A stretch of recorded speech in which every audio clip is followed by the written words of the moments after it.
बिस्मिल्लाहिर्रहमानिर्रहीम, अस्सलाम वालेकुम। मेरा नाम खुरम पराचा है और मैं इंग्लिश फॉर फ्रीलांसर्स का कोर्स आपके लिए लेके आया हूँ नेक्स्ट एज सॉल्यूशंस के प्लेटफॉर्म से। तो देखते हैं कि हमारा आज का लेसन क्या है। तो जनाब इसमें सबसे पहले तो हम देखेंगे इम्पेरेटिव सेंटेंसेस क्या होते हैं, इम्पेरेटिव सेंटेंस होते क्या हैं और इनका इस्तेमाल क्या है। आगे हम देखेंगे ways to start a sentence कि किन किन तरीक़ों से जुमला स्टार्ट हो सकता है। एक तो नॉर्मल तरीका ना, this is a book, I am a student. तो इसके अलावा और किन तरीकों से जुमला स्टार्ट कर सकते हैं, ये देखेंगे। काफ़ी इंटरेस्टिंग होने वाला है, इसको मत छोड़िएगा। It's very interesting to learn all these things. Thank you very much. अब स्टार्ट करते हैं। इम्पेरेटिव सेंटेंस का इंट्रोडक्शन क्या होता है? ये इम्पेरेटिव सेंटेंसेस होते क्या हैं? आपको शुरू में बताया गया था कि इम्पेरेटिव सेंटेंस क्या होते हैं। Imperative sentences give direct commands. हाँ जी, इसमें कमांड दी जाती है, कुछ ऑर्डर दिया जाता है या इंस्ट्रक्शंस दी जाती हैं, हदायत दी जाती हैं, एडवाइस, नसीहत, मशवरा दिया जाता है और रिक्वेस्ट या फिर रिक्वेस्ट की जाती है। इन वेरी सिंपल वर्ड्स, किसी को कोई काम कहा जाए तो हम इम्पेरेटिव सेंटेंस करते हैं। वो चाहे रिक्वेस्ट की शक्ल में कहें, चाहे ऑर्डर की शक्ल में कहें, चाहे हदायत की शक्ल में कहें। अगर किसी को काम करने के लिए कहा जाए तो वो इम्पेरेटिव सेंटेंस की शक्ल में कहते हैं हम उसको। आगे चलते हैं जी। They often start with the verb. हाँ जी, वर्ब से स्टार्ट होता है, ये इसकी सबसे बड़ी निशानी है। अक्सर, हमेशा नहीं, अक्सर ये वर्ब से स्टार्ट होता है। अभी हम एग्जांपल्स देखते हैं जी। The subject you is usually implied but not explicitly stated. Understood होता है जी यू। जब मैं कहता हूँ कि ओपन द डोर, तो इसका मतलब है कि यू अंडरस्टूड है। मैं ये नहीं कहूँगा यू ओपन द डोर, मैं कहूँगा ओपन द डोर। ठीक है। Bring a cup of T, मैं ये नहीं कहूँगा you bring a cup of T, मैं कहूँगा bring a cup of T. You इसके अंदर अंडरस्टूड है, तो इसलिए ये वर्ब से शुरू होता है जुमला। Think of them as telling someone what to do. Simple बात जो मैंने पहले की कि अगले को ये कहना है कि करना क्या है। अगले को बस ये, आप जिस जुमले में आप किसी को कुछ कह रहे होते हैं, करने के लिए कह रहे होते हैं, वो इम्पेरेटिव सेंटेंसेस होते हैं। Let's move ahead. Imperative sentences वो क्लियर इंस्ट्रक्शंस, इंस्ट्रक्शंस देने के लिए जी। When working with clients, client से जब बात कर रहे होते हैं, बहुत इंपॉर्टेंट है, इसीलिए तो इसको सिलेक्ट किया गया वो आपके लिए।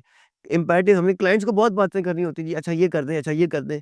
तो you often need to give them clear instructions. अब आप इस तरह से कर दें, अब आप ये बता दें, तो फिर मैं आपका काम आसानी से कर पाऊंगा। तो क्लाइंट को हमने कभी कुछ कहना होता है तो हम एक जो है इम्पेरेटिव सेंटेंसेस यूज करते हैं। Send me the files, files भेज दीजिए मुझे। अब देखें, क्लाइंट को आपने कहना है, काम कहना है कि जी मुझे फाइल भेज दें, मैंने आपके उसके अंदर, सॉफ्टवेयर के अंदर ऐड करनी है, या कुछ ऐसी बातें जो आपको इन्फॉर्मेशन चाहिए, कुछ डाटा चाहिए, तो आप क्लाइंट से मंगवाएंगे। कैसे मंगवाएंगे? इम्पेरेटिव सेंटेंस का इस्तेमाल करते हुए। इम्पेरेटिव सेंटेंस की बड़ी निशानी वर्ब से शुरू होता है, हमेशा नहीं लेकिन ज़्यादातर वर्ब से शुरू होता है। किसी को कोई काम करने के लिए कहा जाए तो उसको हम इम्पेरेटिव सेंटेंस के ज़रिए कहते हैं। Review this document. हाँ जी, इसको डॉक्यूमेंट को रिव्यू कर लें, ज़रा देख लें अच्छी तरह से। Imperative sentences for action oriented communication. कोई एक्शन लेने के लिए किसी को कुछ कहा जाता है आप, तो imperative sentences can make your communication more direct. Communication direct हो जाती है and encourage clients to take specific actions. और जो क्लाइंट्स हैं वो कुछ कुछ एक्शन लेने में आमादा होते हैं। आप कुछ कहते हैं तो फिर क्लाइंट जो है वो एक्शन लेता है। आगे देखते हैं जी। Imperative sentences to show expectations, तवक्कुआत ज़ाहिर होती है जिसके ज़रिए। You can use them to clearly state what you need from clients. आप उसको बताएं कि जी आपको क्या चाहिए, क्लाइंट को बताएं कि जी मैं आपसे ये एक्सपेक्ट कर रहा हूँ, आपसे मुझे ये तवक्कुआत है, ये ज़रा चीज़ें मुहैया तो कीजिएगा। मिसाल के तौर पे जी, provide details requirements, provide detailed requirements जी। डिटेल रिक्वायरमेंट जो है वो मुहैया की जाए। तो imperative sentences for effective calls to action. In your proposals and communication, you'll often need to include clear call to action। जी, कम्युनिकेशन में नहीं, कॉल टू एक्शन। आप अच्छी तरह जानते हैं कि मार्केटिंग में क्या होता है जी, कि आपने अगले को बताना होता है कि जनाब आप ये करो, आपको हमने इस चीज़ की, इस प्रोडक्ट की बता दी, मेरी सर्विसेज मिसाल के तौर पर ये है। अगर मैं कोई चीज़ बेच रहा हूँ तो मेरी प्रोडक्ट के ये फीचर्स हैं। अगर आपने खरीदनी है तो इस नंबर पर रब्ता करें। इस तरह के काम करने को, या आपने अक्सर देखा होगा, click below to contact us. तो जब आप कोई काम करने के लिए इस तरह के मामलात में कह रहे हैं तो उसको कहते हैं कॉल टू एक्शन। तो कॉल टू एक्शन जो है उसमें तो आपको ज़ाहिर है ये जो है आपके इम्पेरेटिव सेंटेंसेस वही यूज़ करेंगे आप। मिसाल के तौर पे कॉन्टैक्ट मी टुडे, आज ही मुझे रब्ता कीजिए। आप क्लाइंट को कह रहे होते हैं जनाब आज ही मुझे रब्ता कीजिए, काम आपका रुका हुआ है, कुछ इन्फॉर्मेशन चाहिए। Contact me today, let's discuss your project. आए प्रोजेक्ट पे डिस्कस करते हैं जी। Imperative sentences to give instructions, instructions देने के लिए, हदायत देने के लिए हम इम्पेरेटिव सेंटेंसेस यूज करते हैं जी। From recipes to assembly manuals, imperatives are essential for clear communication. जी रेसिपी देनी हो या असेंबली के अंदर कुछ हमने बातें करनी हो तो हम इंस्ट्रक्शंस जब कोई देनी हो तो हम इम्पेरेटिव सेंटेंसेस यूज करते हैं। एग्जाम्पल जी, mix the ingredients well, mix the ingredients well. Ingredients जो खाने में चीज़ें पड़नी होती है, इसमें नमक डालें, फिर इतना मिर्चें, इतनी मिर्चें डालें वगैरह वगैरह वगैरह, तो उनको इंग्रेडिएंट्स कहते हैं। तो अगला जी, सेंटेंस स्ट्रक्चर क्या है, इसका स्ट्रक्चर क्या है, ये तो समझ आ गया कि कहाँ-कहाँ यूज़ होते हैं। अब ये जुमले का स्ट्रक्चर क्या होना चाहिए, ज़रा देखते हैं। वर्ब लगाएँ, वर्ब की बेस फॉर्म लगाएँ, सेकंड फॉर्म नहीं, थर्ड फॉर्म नहीं, आईएनजी वाली फॉर्म नहीं, बेस फॉर्म। गो, वेंट, गॉन में से कौन सा लगेगी जी, बेस फॉर्म कौन सी है, गो। तो गो लगाइए, यहाँ पे फर्स्ट फॉर्म लगाइए। ब्रिंग फर्स्ट फॉर्म है, वो लगाइए। The subject you is usually implied and not explicitly stated. अच्छा, यू अंडरस्टूड है जी। पहले हम स्ट्रक्चर को मजीद तफसील से देख लें। बेस फॉर्म है, ऑप्शनल ऑब्जेक्ट लगाते हैं, कॉम्प्लीमेंट लगाते हैं, ये एडवर्बियल लगाते हैं। तो इसके अंदर ये इसका स्ट्रक्चर है। अभी एग्जांपल भी आपको देखते पता लग जाएगा। गो, अभी बात हुई, सिंपल सेंटेंस है गो। अब इसके अंदर यू अंडरस्टूड है। मैं जब किसी को कहता हूँ गो, तो मैं किसी की तरफ देख के कहूँगा ना, या कोई मेरी इंस्ट्रक्शंस का वेट कर रहा है तभी कहूँगा ना। तो फिर मैं यू तो अंडरस्टूड है इसके अंदर, फिर यही तो मैं कहना चाह रहा हूँ कि इसके अंदर यू जो है वो अंडरस्टूड है, आपको सिर्फ वर्ब यूज करना। और आप गो कह देंगे, गो का मतलब ये है कि जाओ। इंस्ट्रक्शंस दी आपने, हदायत दी आपने, एक्शन के लिए आपने किसी को कुछ कहा। ओपन द डोर, इसमें क्या जी, वर्ब प्लस ऑब्जेक्ट है। ओपन वर्ब है और ऑब्जेक्ट जो है वो डोर है। कम हेयर वर्ब है और फिर आगे एडवर्बियल है। Negative imperative sentence structure, negative क्या है जी, कम हेयर तो आपने बना दिया यहाँ आओ। अब नेगेटिव में आपने जाना है तो कैसे करेंगे जी, आप करेंगे जनाब डू नॉट या डोंट एब्रीवेशन में, कॉन्ट्रैक्शन में। दोबारा जी, तो नेगेटिव करेंगे। अभी हमने देखा कि पॉजिटिव क्या था, कम हेयर या ओपन द डोर, दरवाजा खोलो। अब हम बनाते हैं दरवाजा मत खोलो या डोंट कम हेयर, यहाँ मत आओ। तो कैसे बनाते हैं जी, डोंट का लफ्ज मैंने इस्तेमाल किया। देखते हैं इसका स्ट्रक्चर क्या है। डू नॉट या डोंट, डू नॉट होता है असल में, लेकिन डोंट उसका जो है वो कॉन्ट्रैक्शंस बन जाते हैं। इस तरह फिर वर्ब की बेस हम लगाते हैं, ऑप्शनल ऑब्जेक्ट फिर कॉम्प्लीमेंट या एडवर्बियल लगाते हैं। एग्जाम्पल के तौर पर जी, मिसाल के तौर पर डोंट मूव, देखा आपने। Don't be late, do not hesitate to ask, देखा ये मना करने के लिए कहा गया है। नेगेटिव इंपेरेटिव सेंटेंसेस थे ये। तो आगे चलते हैं जी, एग्जांपल्स ऑफ इंपेरेटिव सेंटेंस की मिसालें देख लें जनाब। Submit your proposal by Friday, अपनी प्रपोजल फ्राइडे तक जमा करवा दे। तो देखा वर्ब से शुरू हुआ, सबमिट जमा करवाना। Write clearly and concisely, write clearly and concisely, अच्छे तरीके से लिखें, इख्तिसार के साथ लिखें, वाज़े तरीके से लिखें। Please provide feedback on my draft, जो मैंने लिखा है उसमें फीडबैक, जो मैंने लिखा है उस पे आपको पसंद आया, अच्छा लगा तो बता दें, कोई बात चेंज होने वाली है तो बता दें। तो आपने क्या करना है जी, कि आपने इसको इम्पेरेटिव सेंटेंस का स्ट्रक्चर यूज़ करना है। देखिए अब यहाँ में वर्ब शुरू में नहीं आ रहा, क्योंकि ये रिक्वेस्ट है, तो प्लीज़ से शुरू किया गया। मैंने क्या कहा था कि हर जुमला, हर इम्पेरेटिव सेंटेंस वर्ब से शुरू नहीं होता। अब देखें क्योंकि रिक्वेस्ट है तो उसमें आ गया, प्लीज़ आ गया यहाँ पे। तो don't forget the deadline. Imperative sentences example for good communication, जी गुड कम्युनिकेशन में एग्जाम्पल दी जा रही है कि अच्छे जुमले क्या क्या है, सैम्पल के तौर पे दी जा रहे हैं। तो देखें आप, listen carefully to the client's needs, instruction दी जा रही है, इसमें एडवाइस दी जा रही है कि जनाब क्लाइंट्स की ज़रूरियात को तवज्जो सुने। आस्क क्लैरिफाइंग क्वेश्चंस, इंस्ट्रक्शन दी जा रही है, एडवाइस दी जा रही है जनाब। आस्क क्लैरिफाइंग क्वेश्चंस, कि जनाब जो ऐसे सवाल जो बात को क्लियर करें वो ज़रूर पूछे। इंस्ट्रक्शन दी जाए, जनाब कोई ऐसा मसला हो तो ज़रूर पूछेगा।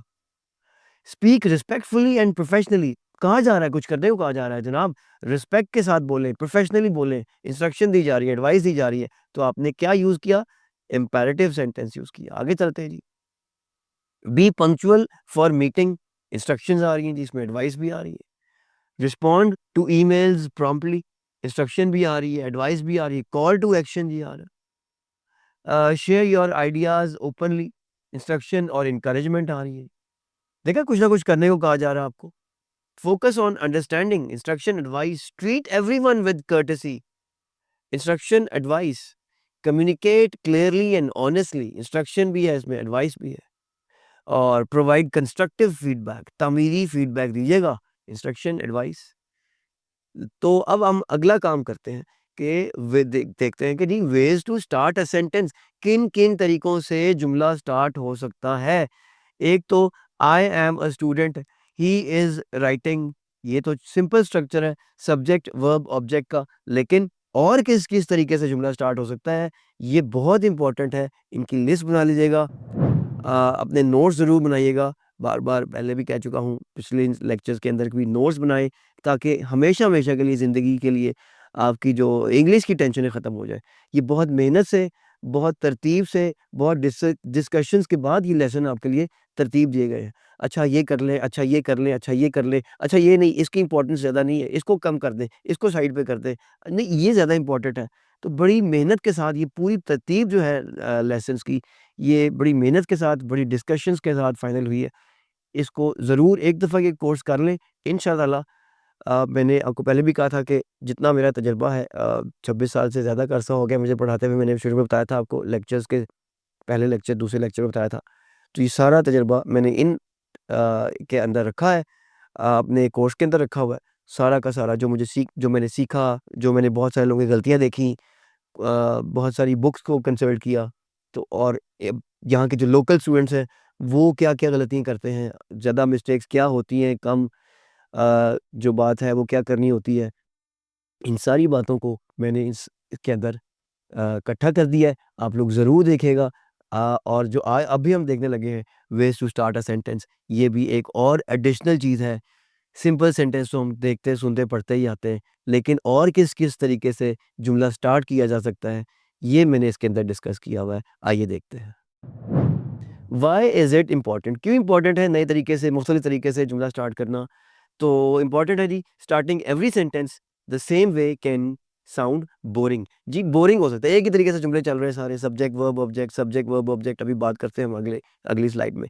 तो एक ही तरीके से जुमला स्टार्ट करें अगर हम, बोरिंग लगता है। Using different beginnings makes your writing more interesting to read. जी, पढ़ने वाले को ज़रा इंटरेस्ट डेवलप होता है अगर आप जुमलों से, मुख्तलिफ तरीकों से जुमला स्टार्ट करें तो। It helps you show different connections between your ideas, connection को शो करता है आपके आइडियाज़ के दरमियान। It makes your writing sound more natural, आपकी तहरीर नेचुरल लगती है। स्टार्टिंग विद द सब्जेक्ट, जी ये सबसे पुराना तरीका, वही जो आप हमेशा देखते, सुनते, पढ़ते आए हैं। बड़ा सिंपलेस्ट तरीका, जिसके ज़रिए हम ट्रांसलेशन सीखते हैं, जिसके ज़रिए हम बहुत सी बातें सीखते हैं, कि जनाब आप सब्जेक्ट के ज़रिए जुमला स्टार्ट करें। तो सब्जेक्ट क्या जी? This is the most common and simplest way to start a sentence. सबसे ज़्यादा कॉमन इसी तरीके से जुमला स्टार्ट होता है, और यही आप लोगों ने पहले सीखा होता है। ही गोज़ टू स्कूल, या this is a very for example this is a very good computer. Subject से शुरू करना है। जिसका ज़िक्र किया जाए, आपको कहा था ना, बताया था ना, जिसका ज़िक्र किया जाए वो सब्जेक्ट है, जिसके बारे में बात की जाए वो सब्जेक्ट है। तो इस जुमले में फ्रीलांसर के बारे में बात हो रही है, तो फ्रीलांसर सब्जेक्ट है। फ्रीलांसर फिनिश द प्रोजेक्ट, ये बड़ा सिंपल सा स्ट्रक्चर है, हमेशा से हम यही स्ट्रक्चर देखते पढ़ते आए हैं। The client send an email, काम करने वाला, और जिसके लिए बात की जा रही है, जिसके लिए सारी बात अगले जुमले में बात की जा रही है, वो सब्जेक्ट है। The client sent an email, we will have a meeting soon, we subject है इसके अंदर। ये तो था एक कॉमन स्ट्रक्चर। अब आते हैं ज़रा अगले स्ट्रक्चर की तरफ, जो ज़्यादा इंपॉर्टेंट है आपके सीखने के लिए है। स्टार्टिंग विद एन एडजेक्टिव, हाँ जी, एडजेक्टिव से जुमला स्टार्ट करना है जी। एडजेक्टिव क्या होता है भला, याद है? किसी भी चीज़ की खूबी या खामी बताने वाला लफ्ज़ जो होता है वो एडजेक्टिव होता है। किसी भी चीज़ की खूबी या खामी बताने वाला लफ्ज़ एडजेक्टिव कहलाता है। An adjective is a word that describes a noun. Starting a sentence with an adjective can add immediate description and interest. जी, अगर आप adjective से शुरू करते हैं, जुमला शुरू करते हैं, पहले तो बताया कि adjective होता क्या है, जैसे कि हमने पहले देखा, किसी नाउन के बारे में, किसी चीज़ के बारे में डिस्क्राइब करने वाला लफ्ज़ जो होता है वो एडजेक्टिव होता है। और जब हम एडजेक्टिव से जुमला स्टार्ट करते हैं, शुरू करते हैं, तो इसमें इंटरेस्ट डेवलप हो जाता है। मिसाल के तौर पे angry at the world, he walked slowly, दुनिया पे उसको गुस्सा था, इसलिए वो आहिस्ता-आहिस्ता चल रहा था। Excited about the opportunity, she applied immediately, जब उसको अपॉर्चुनिटी का फ़ायदा नज़र आया, वो बहुत एक्साइटेड हो गई, तो उसने फ़ौरी तौर पे अप्लाई कर दिया। एंड इन्फिनेटिव क्या होता है जी? सिंपल सी बात ये देखिए रेड में ज़रा, starting with an infinitive phrase, to के बाद वर्ब की फर्स्ट फॉर्म आती है जी। An infinitive phrase starts with to followed by a verb often expressing purpose. जी, टू के बाद वर्ब की फर्स्ट फॉर्म लगाते हैं हम। एग्जांपल जी, to succeed in freelancing you need strong communication skills. Freelancing में काम होने के लिए देखा टू से जुमला स्टार्ट हो रहा है, टू से जुमला स्टार्ट हो रहा है, तो इसको इन्फिनेटिव फ्रेज़ कहते हैं। इन्फिनेटिव फ्रेज़ से जुमला स्टार्ट करें तो बनता है जी क्या? मिसाल के तौर पे to succeed in freelancing you need strong communication. आगे चलें जी, to impress the client he prepared a detailed report. देखा फिर टू से जुमला स्टार्ट हो रहा है। पहले तो याद करें, हम सब्जेक्ट से जुमला स्टार्ट करते थे, अभी हमने एग्जांपल्स देखी, तो अब हम देख रहे हैं जी टू से जुमला स्टार्ट हो रहा है, यानी इन्फिनेटिव फ्रेज़ से जुमला स्टार्ट हो रहा है। To learn new skills is essential for career growth. Career नहीं बोलना जी, करियर लफ्ज़ होता है, आपको पता है। तो ये जुमला भी टू से स्टार्ट हो रहा है जी। आगे चलते हैं, एडवर्ब ऑफ टाइम से जुमला स्टार्ट करना है जी हमने। These words tell us when something happens. ये बताता है जी कब कुछ हुआ। These words tell us when something happened, कोई काम कब हुआ। मिसाल के तौर पर जी, yesterday I worked on the proposal. अब देखा येस्टरडे का लफ्ज़ आ गया यहाँ पे। नाउ टाइम को शो कर रहा है ना, when. Now it's time for a break, break का टाइम आ गया जी। तो later we can discuss the details, बाद में हम डिस्कस करेंगे डिटेल्स को। तो ये सारे एडवर्ब ऑफ टाइम के ज़रिए हमने जुमले शुरू किए हैं। आगे चलते हैं जी, एडवर्ब ऑफ प्लेस के ज़रिए, एडवर्ब ऑफ प्लेस के ज़रिए जुमले स्टार्ट करते हैं। तो जनाब, these words tell us where something happens. Where, ये कहाँ पे कोई काम हुआ। एग्जाम्पल के जी, here is the document you asked for, ये है वो डॉक्यूमेंट जिसके लिए आपने कहा था। तो देखा, ये एडवर्ब ऑफ प्लेस है। ये है जी, ये सामने पड़ी है जी, मिसाल के तौर पर। Online you can find many resources, resources आपको कहाँ मिलेंगे जी? प्लेस बताई जा रही है, ऑनलाइन मिलेंगे जी आपको। नियर बाय, करीब ही, there is a good coffee shop, करीब ही एक कॉफी शॉप है। पीते ना हम कॉफी शॉप की, और चाय भी पीते हैं ना, पीते रहा करें। और जनाब, starting with adverbs of manner, these words tell us how something is done. जी, कैसे काम हुआ। तो चलते हैं जी, carefully she checked her work, carefully, ये काम कैसे हुआ जी? Carefully. Quickly he replied to the message, ये काम कैसे हुआ जी? क्विकली। जो मैसेज को रिप्लाई करने का काम हुआ, कैसे हुआ? क्विकली हुआ। Professionally they handle the situation, उन्होंने सूरत हाल को बड़े पेशेवराना अंदाज में हैंडल किया। Starting with prepositional phrases, prepositional phrases से जुमला स्टार्ट कैसे होता है जी? प्रेपोजिशन से जुमला स्टार्ट कैसे होता है, ये भी इंपॉर्टेंट है। These start with words like after, before, on, it, at, with। ये जो preposition है, इससे जुमला स्टार्ट करते हैं जी, तो क्या होता है? They often tell us about time और place। टाइम के मुतालिक बताते हैं ये prepositions, या प्लेस के मुतालिक बताते हैं। तो देखते हैं जी example. For example, after the call I will send the summary, call करने के बाद मैं आपको समरी भेज दूंगा। On the screen you can see the presentation, on the screen, screen पर। अब देखिए प्रेपोजिशन से जुमला स्टार्ट हो रहा है। अगर हम पूरा जुमला देखें तो आप देख रहे हैं कि ये एक प्रेपोजिशनल फ्रेज के तौर पे जो रेड है वो आया हुआ है आपके सामने। In the morning I like to plan my day, मैं पसंद करता हूँ कि अपना दिन प्लान करूँ। तो आपने देखा कि फिर प्रेपोजिशन से जुमला स्टार्ट हुआ। जी, स्टार्टिंग विद सबऑर्डिनेटिंग कंजंक्शंस, परेशान ना हो सबऑर्डिनेटिंग कंजंक्शन टेक्निकल नाम सुन के। ये बिकॉज़ लफ्ज़ है, ऑल्दो है, इफ है, ये सारे अल्फाज हैं जिसको आपने समझा कि बड़ी मुश्किल चीज़ है। सबऑर्डिनेटिंग कंजंक्शन नहीं भाई नहीं, बिकॉज़, ऑल्दो, इफ, ये कॉमन लफ्ज़ आप सुनते पढ़ते रहते हैं। तो इन लफ्ज़ों से जुमला स्टार्ट कैसे करना है जी? These words start sentences that give a reason, reason को बताने के लिए जी शो होते हैं ये लफ्ज़। टू शो कंट्रास्ट या ऑपोज़िट बात बताने के लिए, और गिव अ कंडीशन या कंडीशन बताने के लिए शो होते हैं। मिसाल के तौर पे, because the internet was down I couldn't send the email, क्योंकि इंटरनेट डाउन था, मैं ईमेल ना भेज सकूँ। Although it was a difficult task we finished it, अगर से ये काम मुश्किल था हमने इसको ख़त्म किया। If you have any questions please ask me. देखा, if you have any questions, तो इस तरह के अल्फाज सबऑर्डिनेटिंग कंजंक्शन से अल्फाज शुरू हों तो उनको हम इस तरह से कर सकते हैं। आगे देखें जी, स्टार्टिंग विद आईएनजी वर्ड्स। हाँ जी, अब आईएनजी वर्ड से भी जुमले शुरू करने सीखने चाहिए ना हमें। तो आगे जी, these sentences start with the verb ending in ING. ऐसे वर्ब से जुमला स्टार्ट करते हैं जो आईएनजी पे खत्म हो रहा हो। And can describe an action happening at the same time. Action को भी शो किया जा रहा होता है इसके जरिए। वर्किंग हार्ड, मेहनत करते हुए, she finish the report on time. मेहनत करते हुए उसने अपनी रिपोर्ट वक्त पर ख़त्म की।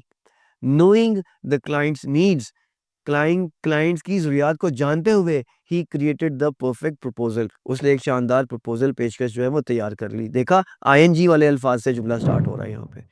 तो that was all. Thank you very much. अगली क्लास में फिर मिलते हैं, अगले लेक्चर में फिर आपसे मुलाकात होती है। इजाज़त दीजिए, बहुत जल्द मुलाकात होगी। अस्सलाम वालेकुम।